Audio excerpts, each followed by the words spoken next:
Yes, saka ngatifugameni kunamata tichifara tiri muimba yaMwari nekuti nhamo nematambudziko zviri kuuya.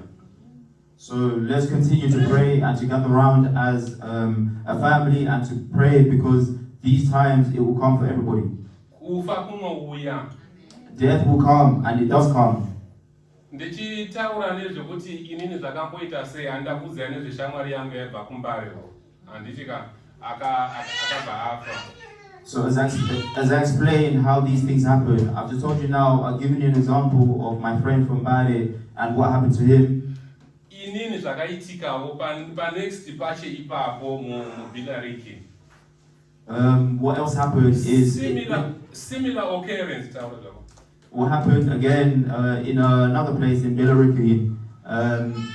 It was a similar situation.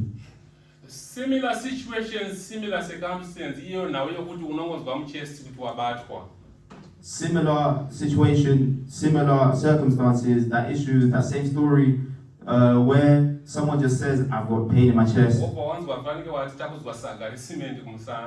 And then you feel like somehow you've been given... Then you start burping. You've been given a heavy load to carry on your back and you start burping. And then your arms are vibrating.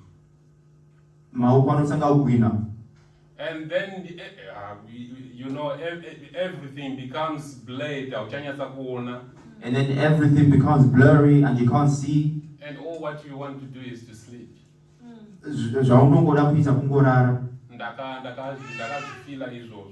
All of these things, I felt these things. I'm so lucky to have a bishop in the house. I'm so lucky to have a wife who is a driver and who is a nurse as well. And I was rushed to the hospital. As I mentioned before, I'm so lucky to have a wife who's a bishop, a wife who's a nurse, and a wife who's a driver who took me to the hospital. I don't mind repeating kuti ndakaita cardiac arrest as I was on the stretcher in front of a cardiologist. I don't mind saying that I had a cardiac arrest right in front of the cardiologist.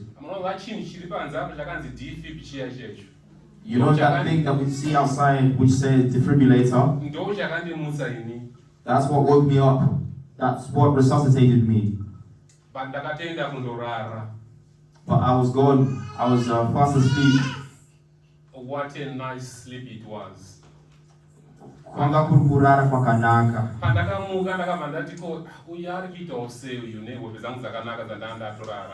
when I woke up, I thought to myself, what's this guy doing after this wonderful sleep I'm having? Not knowing that he is actually trying to save my life.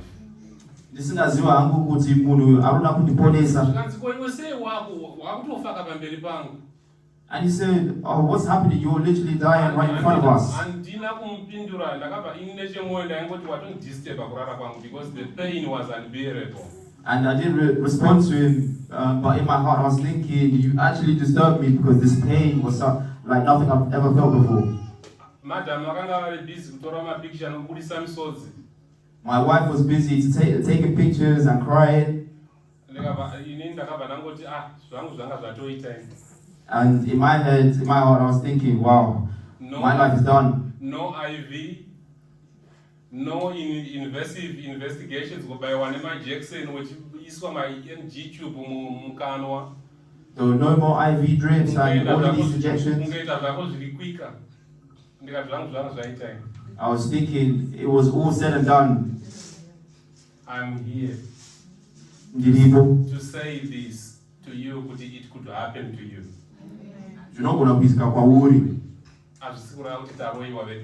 It doesn't mean we're being bewitched.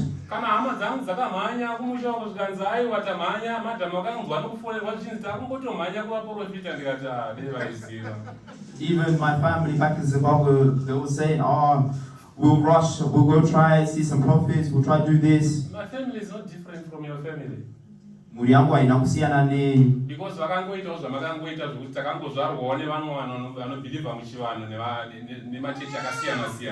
because they're just like us in the way that we grew up. They grew up believing in different things.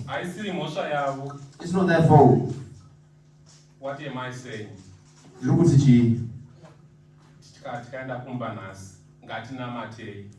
When we get home today, let's pray.